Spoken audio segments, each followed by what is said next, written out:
Hello to all my uniques out there. This is your girl, Akudo. Welcome to your unique wisdom. For today, I'm going to talk about being single as a Christian.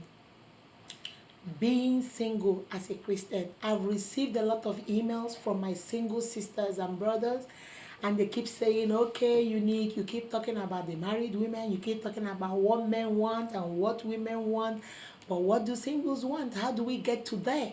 How do we get to be married so that we'll not say what we want? So I decided to talk to my single sisters and my single brothers today. Marriage is a wonderful thing, but marriage is not the beginning and the end of everything.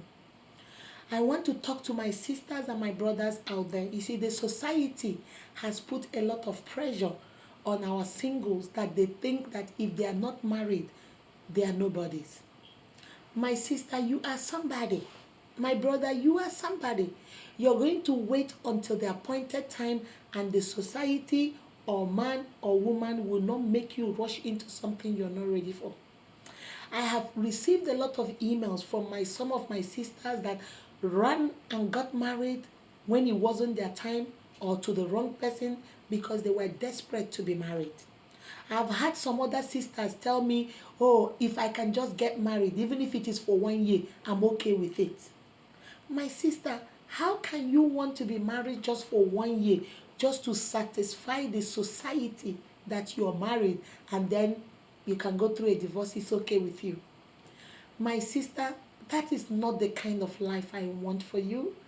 My uniques, that's not the kind of life I want for you. God wants something better for you. God says it's for this reason. What's the reason? Togetherness, marriage. Will a man leave his father and mother and cling to his wife, and they shall become one?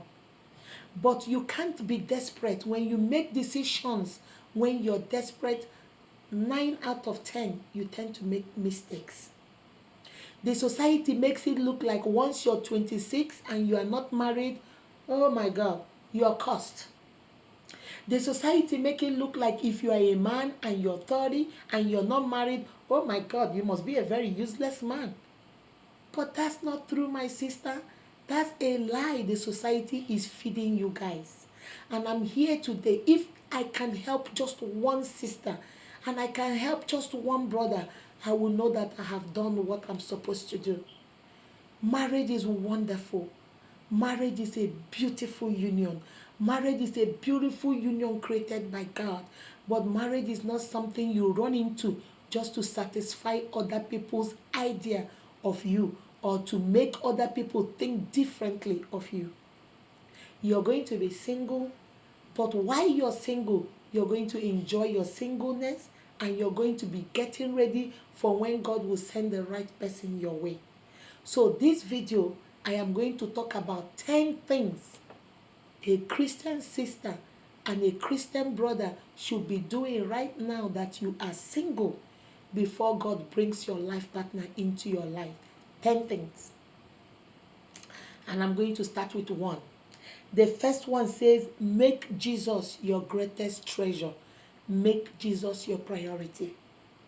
As a single sister, as a single brother, Jesus should be your priority. Your walk with God should be your priority. Your journey in Christ should be your priority. Salvation should be your priority. Knowing your God should be your priority. The Bible says that those that know their God will be strong and they will do exploits. You are going to do exploits, but you first of all need to know your God. You need to have a relationship with Him. You need to know that He is, and He is a rewarder of those who diligently seek Him. When you seek Him diligently, make Him a priority in your life as a single lady, as a single brother. I promise you, God will do well by adding every other thing unto you. So the first thing for you, my sister, my brother, is you have to make Jesus your greatest treasure, and you make Jesus your number one priority. Number two, prayer is a fuel. Sister, brother, you need to pray. And when you pray, be very specific. Tell God exactly what you want. Don't just say, God, I need a wife. Oh, any wife can come. The devil, as you're praying, talking to God, the devil is listening. He will go get a crazy wife.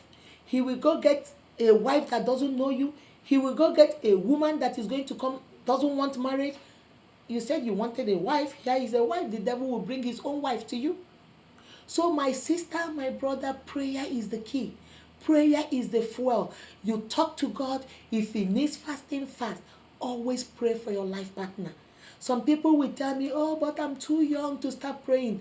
Sweetie, start praying from a young time, from a young age.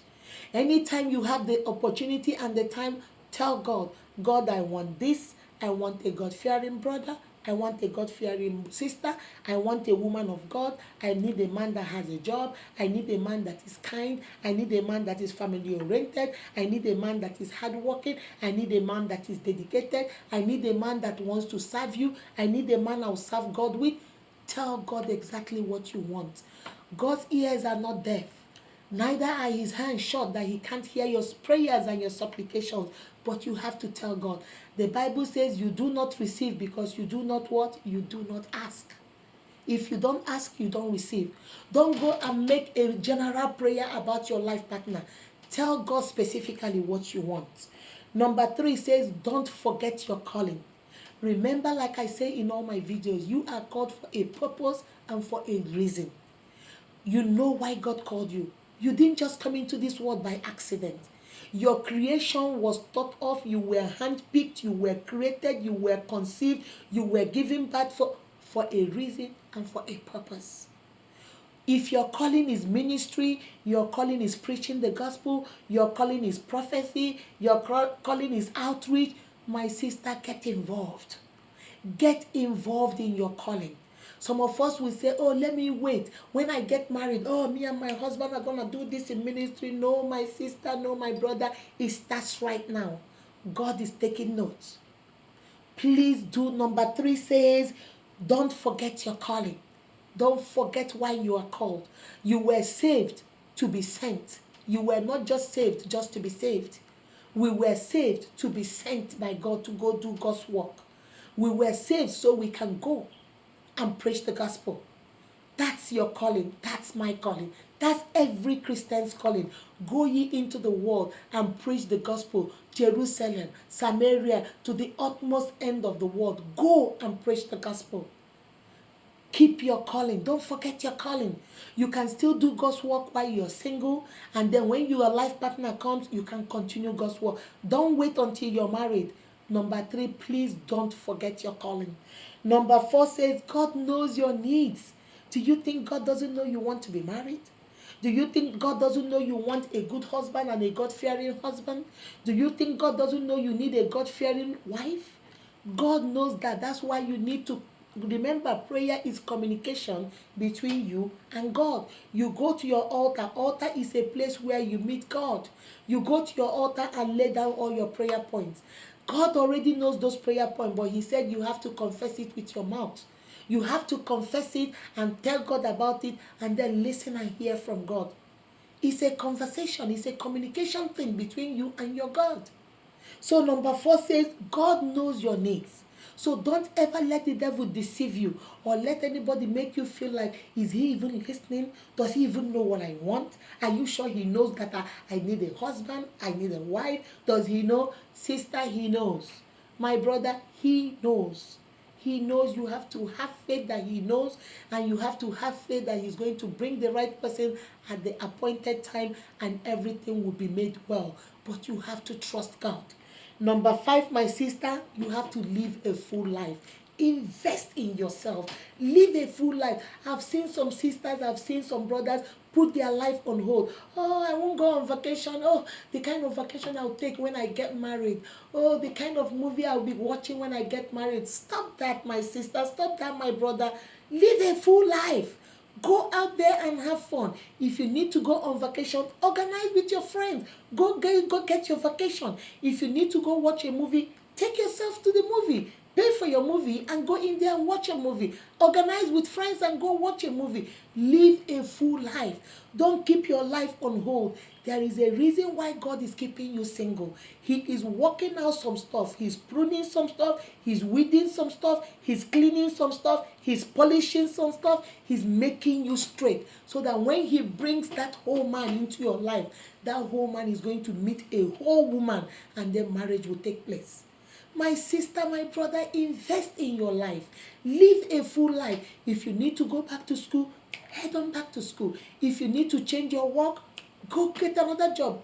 Do a new resume. Go get another job. If you need promotion, go for it. You want to start a business, don't put your life on hold, because what happens, my sister, my brother, you put your life on hold waiting for the day you get married, and now you're depressed, and now you're sad, and now you're getting angry at God. You're not thinking God is not hearing you. Maybe there is no God. Then you see all ideas, everything start coming into your head. Live a full life. That's the 5th point. Live a full life, my uniques out there, my single uniques out there. Live a full life. Enjoy your life. Have fun. All the things you love doing. Don't wait until you get married. You can still do them now. Get a friend that likes to go to movies. Go to the movies with her. Get a friend that likes to eat out. Go out and invest in your life. Live a full life. Get ready for when you get married, you can remember your single days and say, yes, I did this, I enjoyed life. Although I'm single, I was praying for my, life partner to come, but I lived life to the fullest. Number 6 says, desire marriage, but don't worship it. I'm going to repeat that. Desire marriage, but don't worship it. The problem we have today is that so many single people are beginning to be obsessed with getting married. There are some young girls that will go to any extent. If you tell them a man is living in Australia, they will travel here to Australia to go meet the man, even though they have never met the man, they have never spoken to the man before. People slide in your DM in Facebook to write you text messages. People slide in your Instagram. People slide here. People slide there to write you stuff. And you're carrying on a full, because you are desperate. Now everything everybody tells you is the truth. Anybody that says, oh, you're beautiful, oh, the person wants to marry you. I'm being honest, my sister, I will always keep it real with you guys. Some of us, any man that says, hey, sister, you look good, take you out for dinner 2 times, the next one is, oh, he wants to marry me. The man has not even proposed. The man has not even talked about marriage. But in our heads, because we are now obsessed with marriage, we are now worshiping marriage. Everything that comes out from that man's mouth sounds like, will you marry me? Will you marry me? Even when I have heard of a sister who went and bought an engagement ring for herself and put it on and told the guy that was dating her, you see this ring, I will pretend you gave it to me. She went to the mall and bought it herself. That's how desperate we have become. Because of the pressure the society puts on us, we think if you are not married, you are nobody. You don't amount to nothing. My sister, I'm here today to please, if you didn't hear anything I said today, hear this and hear this right. Marriage doesn't complete you. Marriage does not complete you. You are a complete individual by yourself. Marriage complements you. It doesn't complete you. It does not complete you. You have to enjoy life, live life to the fullest, which is my 5th point. And then number 6, talk about marriage. Desire marriage because you want to be married, but do not worship it. Don't be desperate about it. Don't make it an idol in your life. Don't make it the be all and end all in your life. Don't make it that every time you kneel down to pray, Father, give me marriage. Father, give me husband. Father, give me husband. Father, give me husband. Give me wife. Give me wife. That can't be all you pray for. Some of us, that's the only prayer point. And then we start going from one church to the other. We start moving from one church to the other. Wherever we hear that there is a prophet that is praying for people to get married and they got married, oh, we are front, back, and center in that church. If we hear a pastor is laying hands on people and they are getting married, oh, we are flying over there to go get married. We are so desperate that no matter every single brother that comes in church that crosses our path, oh, is that God? Is that your will? Is that brother my husband? Is that sister my wife? Oh my goodness. We are so desperate that everybody, even single brothers, are scared to come to church. They are scared because if they come to church and they are nice to you, the next minute is all around that he's interested in you. And now the brother is running as fast as he can because that's not why he came, and he's not interested in you. He's just being nice because he's in church. And then on the brother's side, a sister smiles at you, is nice. Maybe she's an usher in church. Whenever you come, she shakes your hand and smiles to you. Oh, now she's interested in you. When she's not, she's just being an usher. She's just being a dedicated, effective usher in church. Guys, we are so desperate. We are beginning to worship marriage. Desire marriage, my sister. Desire marriage, my single uniques, but please don't worship it. Don't make it an idol in your life. That's number 6. And number 7 says, become the best version of you. While you are single, while you are waiting for the right man, while you're waiting for the right woman, become the best version of you can be. If you need to improve on yourself, if you need to improve your life, if you want to go to all these seminars to hear about marriage, if you want to go to singles fellowship in your church, you want to go to marriage enrichment if you have it in your church, or there are places that have it, you want to go equip yourself, go learn, have some single friends and also have some married friends. Married people that are happy in marriage, that are Christians, that will give you examples and talk to you about, tell you the truth, not people that will make up their stories. I need to say that because some people will make it look like they never have any problems in their marriage. Honey, I'm here to tell you, marriage is tough. You and your sister are from the same father, the same mother, and you guys disagree and argue and fight. Imagine marrying somebody you don't know from nowhere and saying you love him and living with him in your house. It's going to be rough. There are going to be times for adjustment. There are going to be times for acceptance. There are going to be times where you guys get to know each other. It's going to be rough. So nobody says it's going to be a bed of roses. Even roses have thorns too. Even if it's a bed of roses, roses still have thorns too. So it's going to be rough, but if you put God in the center of it, God will make everything work. Because he said that if you seek his kingdom first, every other thing will be added unto you. Everything, including happiness, including joy, including peace, good marriage, everything will be added unto you. So remember the 7th one, become the best version of you. Get ready. Because you cannot, your husband might be over there, he is 100% man, a whole man, praying and asking God, please send me my wife. While over here, the wife is only 25%. God is not going to bring a 25% woman to a 100% man, because that's not whole. That is only 125%. So that means you guys are not complete. So work on yourself while you're here, so you can go from 25% and get to 100%, so that when the appointed time comes and God brings you and brings your husband or your wife together, then you guys can become one. Because now this is 100%, this is a whole woman, and this is a whole man, and you guys come together and you will become one. Number 8 says, spend time with other Christian singles. I encourage you, my sisters, spend time with other Christian singles. Talk to other sisters. If you guys are single, you guys can organize to go for vacations. You guys can go watch movies. You guys can watch, do things together, so that you don't feel lonely, that you need to be desperate and then settle for anything that you see. The first thing that come your way, you're going to settle for them because you are beginning to be desperate. You're beginning to worship marriage. Hang around other Christians that are single. Also, like I said in number 7 point, also hang around married people, so you can also learn from them and hear from them the truth. They will tell you how some trials in their marriages and how they overcame, how they conquered the problems, the challenges, so that you can begin to equip yourself and listen to stories and hear other people, hear counseling, so that when God finally brings your man or your mate or your wife, you are fully equipped. Because now not only are you ready for being a wife or being a husband, now you also have a lot of wisdom and knowledge from other people that is going to help you in your journey. And number 9 says, practice self-care. Sister, my brother, take care of yourself.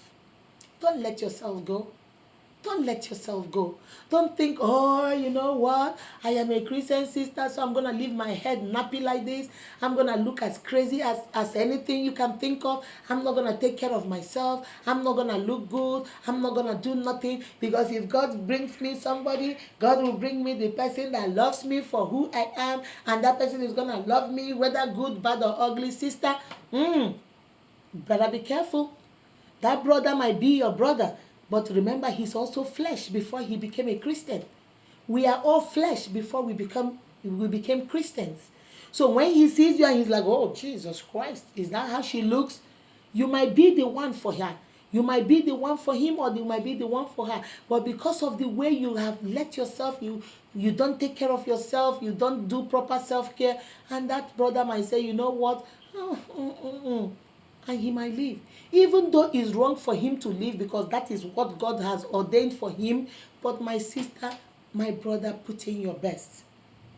Practice self-care. Take care of yourself. Take care of yourself, my brother. Don't let yourself go. Take care of your mouth. Take care of your body. Take care of your dressing. Take care of the way you carry yourself. Carry yourself with confidence. Have a good self-esteem on you. Carry yourself with dignity. Carry yourself with, poise. Everything. Put everything in it. Don't just say, okay, it's okay. It doesn't matter. If he comes, he will like me. My sister, that's a lie from the pit of hell. If you don't take care of yourself, you don't want to present yourself good, that brother might run. Even though God said you are his, he might run. Even though God said he is yours, that sister might also run. So take care of yourself. That's number 9. And number 10, enjoy being single and get to know your God. Enjoy being single. I don't know how many times I'm going to say it. Enjoy being single. If you need to date, date. But remember, don't compromise your faith for nothing. Some people will say, is it okay to kiss when you're dating? Some other people will say, it's okay. Kissing is okay. It's only sex that is not okay. My sister, I'm going to tell you, don't put yourself in a position that you can't say no to something or you can't say no to anything. Don't put yourself in a position, if you know kissing that brother is going to lead to sex and that is not where you want to go, then keep your lips to yourself. If you know kissing that brother or that sister is going to lead you to lovemaking and you don't want to do that because you don't want to do that until you get married, then my sister, keep those lips to yourself and walk away. If you know spending time all the time with him or her will make you begin to touch and begin to feel and is going to lead you to something, sister, keep your hands to yourself. If you know spending time with him is going to make you begin to talk about sex, my sister, walk away. Go home, go to your house. My brother, go home, go to your house. Talk over the phone. Remember, you are Christians. Remember, you are Christians. Let's not make a mockery of the word, and then people will begin to say, I thought they said they are Christians, but look at what they are doing. Look at what they are doing. It's either you stand for something or you fall for everything. So if you take a stand, you are Christian, then maintain your Christian values, maintain your Christian morals, stand up for what you believe in, and defend what you believe in. If you want to date, a little process of dating before you guys will, get married, it's okay. But remember to date clean. Remember to know why you're dating, you're still a Christian. Remember you're representing God. Remember, like I always tell my own children, and I'm also going to share with you my uniques. Live your life very well, because you might be the only Bible somebody else is reading. Some people don't bother with the word of God. Some people don't bother reading the Bible. All they do is they look at you, oh, Akudo says she's a Christian, and they just watch you. When you talk, they talk. When you walk, they walk. You are the Bible they are reading. So I tell my children, I tell myself all the time, and I'm going to tell you again, my uniques, as you're dating, if you want to date before, if God brings a brother, God brings a sister, and you guys are courting in that courtship, you're dating so that you can find out what is God's will, then you guys are going to get married. Remember to date clean. Remember to date pure. Remember to uphold the Christian belief. Remember to stand up for what you believe in and defend what you believe in. And remember, you have to be very careful how you live your life, because you might be the only Bible other people out there are reading. Remember, what you do speaks so loud, I can hardly hear what you're saying. It's not what you're preaching to me, it's what I am seeing you do. So, my sisters and my brothers, those are the 10 points I want to leave with my singles. The first one says, make Jesus your greatest treasure and make Jesus your number one priority. Number two says, prayer is the fuel. Number three says, please, please don't forget your calling. Number four says, God knows your needs and He's going to satisfy the desires of your heart. Number five says, live a full life. Invest in yourself. Don't keep your life on standstill waiting for your husband to come. Live a full life. Enjoy your life and wait and build on yourself and wait until God brings your better half. Number six says, desire marriage but do not worship it. Desire to be married, but please, my sister, my brother, do not worship it. Number seven says, become the best version of yourself. Improve yourself, educate yourself, empower yourself, socialize yourself. Do whatever you need to do so that you will become a better version of yourself, a complete whole being, so that when God brings your whole partner, two of you will become one. Number 8 says, spend time with other Christian singles. Spend time with other singles so that you are not always lonely. Find other Christians that are single. Go organize vacation. Go watch movies. Go eat out. Go do stuff. Do your own Bible study. Start a singles fellowship. Do something to encourage each other so that you are not lonely. Because if you're always by yourself and always thinking why you're not married, you'll be depressed and then you'll be desperate. And when you're desperate, you make desperate decisions which will lead to desperate consequences. So find other Christians that are single, link up with them and find out what they are doing. Also find some married people so that you can be learning all other marital, challenges, how they overcame it, trials and stuff, so that you will be ready socially, emotionally, psychologically, physically, and otherwise when your partner comes. Number 9 says practice self-care. Take care of yourself, my sister. Take care of yourself, my brother. Remember, we are still single and we're waiting to be married. We got to look good. We have to take care of ourselves. And just take care of yourself. Don't let yourself go because you think since God is sending him, since God is sending, he has to take me good, bad, or ugly. Make a little effort, my sister. Make a little effort, my brother. And number 10 says, enjoy being single. Enjoy being single right now.